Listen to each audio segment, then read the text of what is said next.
Hello everyone, welcome back on my channel. और मुझे उम्मीद है आप लोग स्वस्थ और सही होंगे। साथियों, आप अवगत होंगे कि प्रत्येक 30 जनवरी को महात्मा गांधी जी की पुण्यतिथि होती है और उसी पुण्यतिथि के अवसर पर हम लोग राष्ट्रीय कुष्ठ दिवस का आयोजन करते हैं या फिर एंटी लेप्रोसी डे का आयोजन करते हैं। तो इस बार जो एंटी लेप्रोसी डे है यानी कुष्ठ दिवस है, उसकी थीम जो रखी गई है उस थीम बहुत ही महत्वपूर्ण है और बहुत ही सामाजिक के लिए संदेश देने वाली थीम है। जैसे आइए मिलकर जागरूकता फैलाएं, भ्रांतियों को दूर भगाएं, कुष्ठ प्रभावित कोई पीछे छूट ना जाए। साथियों, उस दौर से लेके इस दौर तक हमने काफी जो भ्रांतियां थी उनको दूर करने में कामयाब हुए। कुष्ठ प्रचार प्रसार सामग्री को समाज तक पहुंचाने का काफी अच्छा काम किया, लेकिन अभी भी समाज में कुछ ऐसा समाज है, ऐसा वर्ग है जो अभी भी इस बीमारी के प्रति बहुत सारी भ्रांतियां हैं। क्योंकि इस थीम से पता लग रहा होगा, इस दिवस से आपको पता लग रहा होगा कि गांधी जी की पुण्यतिथि पे ही क्यों मनाते हैं। तो गांधी जी की पुण्यतिथि पे इसलिए कुष्ठ दिवस का आयोजन करते हैं क्योंकि उस दौर में भी, जिस दौर में ये बीमारी बहुत चरम सीमा पे थी, और उस दौर इतनी घृणा थी, इतने मिथ से इस बीमारी के प्रति, यानी कोई भी व्यक्ति अगर गांव में अगर निकल आता था कि उसको पता लग जाता कि इस बीमारी है यानी कुष्ठ रोग उसको है या लेप्रोसी उसको है, तो उसको गांव से वॉकआउट कर देते, यानी गांव से बाहर उसको निकाल दिया करते थे और उसको बहुत पक्षपात करते थे, छुआछूत उससे मानते थे और कहते थे ये इसके जो जन्म है, पुनर्जन्मों का ये फल है और इसको कोई पास नहीं बिठा लेगा, इसके साथ में कोई नहीं रहेगा, नहीं तो हम लोग सारे के सारे इसमें क्या है, अपंगता आ जाएगी, विकलांगता आ जाएगी। तो ऐसी भ्रांति थी। अब मान के चलिए उस व्यक्ति पे क्या बीतती होगी जिसका घर था, परिवार था, एक सामाजिक व्यक्ति था, समाज में उठता बैठता था और उसको उसी समाज ने उसको बाहर निकाल दिया, है ना। तो क्यों? क्योंकि अज्ञानता की उसमें बहुत ज्यादा कमी थी, शिक्षा का अभाव था, हमको जानकारी नहीं थी ये बीमारी हो रही थी, ये हमारे पुनर्जन्मों की वजह से नहीं हो रहा था, ये बैक्टीरिया था, हमारे वातावरण में मौजूद बैक्टीरिया था, उसकी वजह से बीमारी फैल रही थी। उस बैक्टीरिया को डिस्कवर कर लिया था, हैंसन साहब ने उसको डिस्कवरी कर दी थी और इसकी दवाई भी बन गई है। ठीक है। तो जैसे जैसे समाज जागरूक हुआ, जैसे जैसे हमारी विज्ञान जागरूक हुई और उसके प्रति, कुष्ठ रोग के प्रति हम लोगों ने विजय पा ली और उस बीमारी को बिल्कुल जड़ से खत्म करने का भी हम लोग को दवाई है, हमारे पास संसाधन है, ऐसे उपलब्ध है इस समय। ठीक है। कहने का तात्पर्य मेरा ये है, अभी भी समाज में बहुत सारी भ्रांतियां ऐसी हैं। मेरे पास फोन कॉल्स आते हैं, मेरे पास मैसेज आते हैं कि सर हमारी शादी फिक्स हो गई है और मैं अब शादी करूं या ना करूं, मैं बहुत असमंजस में है, लोग हमको घृणा तो नहीं करे, हमसे कोई वहां पे कुछ हमसे दुष्व्यवहार तो ना करे। तो हम उनको सलाह देते हैं कि ऐसा कुछ नहीं, मन में कोई डाउट ना रखें, उपचार कहीं भी पूर्ण करें, चाहे आप अपने ससुराल पक्ष में अगर प्रभावित हो तो वहां उपचार लें, चाहे अपने माता पिता के घर हो अगर वहां आपको प्रभावित हो वहां भी उपचार करें। एक जगह ऐसे फोन आए कि हमको वहां उपचार हम ले गए, छुप छुप के खाते थे, किसी ने परिवार में देख लिया और परिवार में देख लिया, पता लग गया ये पत्ते किस चीज के, लाल पत्ते किस चीज के खा रही है, पता लगा हमको ये बीमारी है, तो लोग उससे बहुत घृणा करने लगे। उसके सास ससुर इवन पति भी उसको कहने लगा कि हम आपको नहीं रखेंगे, आपकी वजह से मेरी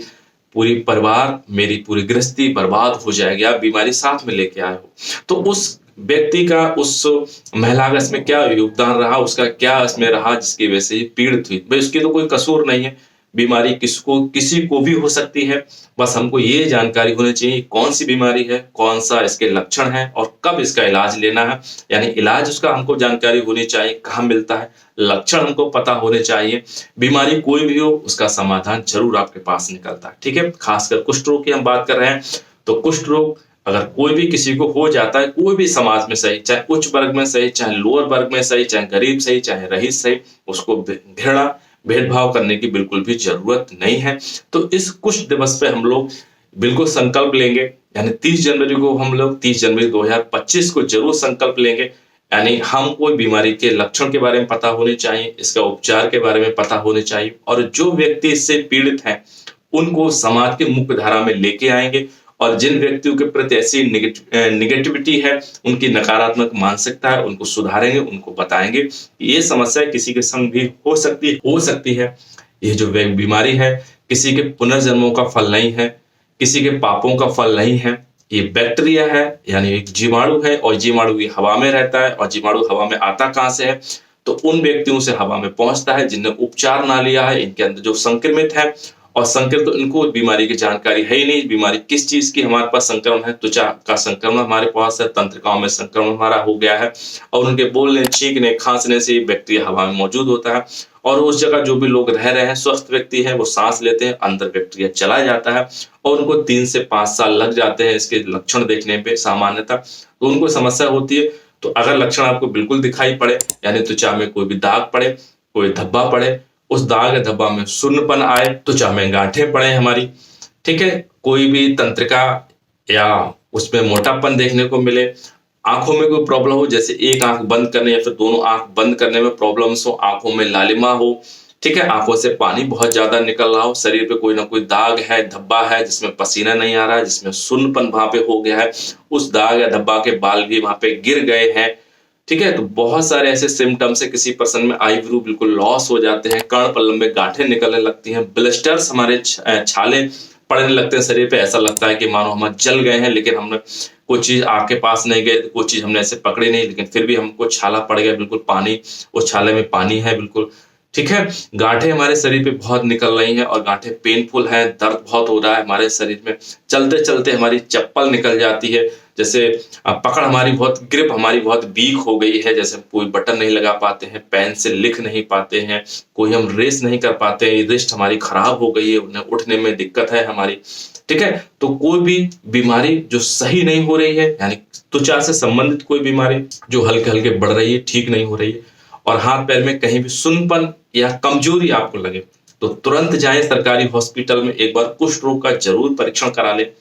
ठीक है। कभी कभी घाव ऐसे बन जाते हैं जो ठीक ही नहीं हो रहे हैं, यानी दर्द रहित घाव, यानी पेनलेस वुंड्स होते हैं जो ठीक नहीं हो रहे हैं, तो ये भी हो सकता है वहां पर सुन्नपन हो, इसकी वजह से ठीक नहीं हो पा रहे हैं। कोई घाव हमको पता ही नहीं चला और कब छाले पड़ गए, कब घाव बन गया, कब कांटा चुभ गया, कोई आलपिन या पेन हमको वहां पे जो संबंधित त्वचा होती है वहां टच कर रहा है, पता नहीं चल रहा है, ठंडे गर्म का जो प्रभावित त्वचा में पता नहीं चल रहा है। तो बहुत कॉमन से लक्षण होते हैं जो प्रत्येक व्यक्ति को आने चाहिए। इसके दवा निःशुल्क उपलब्ध है, सरकारी हॉस्पिटल में निःशुल्क उपलब्ध है इसकी, ठीक है, हर जगह इसके चिकित्सक अवेलेबल हैं, सरकारी में इसकी जांच निःशुल्क अवेलेबल है, तो वहां जाएं, बिल्कुल जांच कराएं, और जैसे सामान्य बीमारी है वैसे ही ये हमारी चर्म रोग यानी कुष्ठ रोग की बीमारी है, जिसको लेप्रोसी कहते हैं, हैंसन डिजीज कहते हैं। तो इस 30 जनवरी को हमारा और आपका यही एक मकसद है कि जो समाज में भ्रांतियां हैं उनको जरूर दूर भगाएंगे, शिक्षित लोगों से संपर्क करेंगे और कहेंगे अगर ऐसी समस्या किसी को है तो बिल्कुल तुरंत इलाज कराइए, कोई भी नजदीकी स्वास्थ्य केंद्र पे जाके, ठीक है। तो वीडियो में बस इतना ही, और मुझे उम्मीद है आप सपोर्ट जरूर करेंगे, मेरा भी करेंगे, समाज में बहुत अच्छे नागरिक होने का भी आप दायित्व निभाएंगे, यही हमारी राष्ट्र सेवा है। क्योंकि हर आदमी कहता है मेरे अंदर एक राष्ट्र का निर्माण करने की पावर है, शक्ति है, क्षमता है। वो कैसे है? यानी जो आदमी समाज में कुछ ना कुछ योगदान अपना देता है वो तो राष्ट्र की सेवा है ना। तो राष्ट्र की सेवा के प्रति आपका प्रेम होगा, मुझे उम्मीद है आप जरूर इसमें सहयोग करेंगे, सपोर्ट करेंगे, और ओवरऑल वॉच करने के लिए थैंक यू, नमस्कार।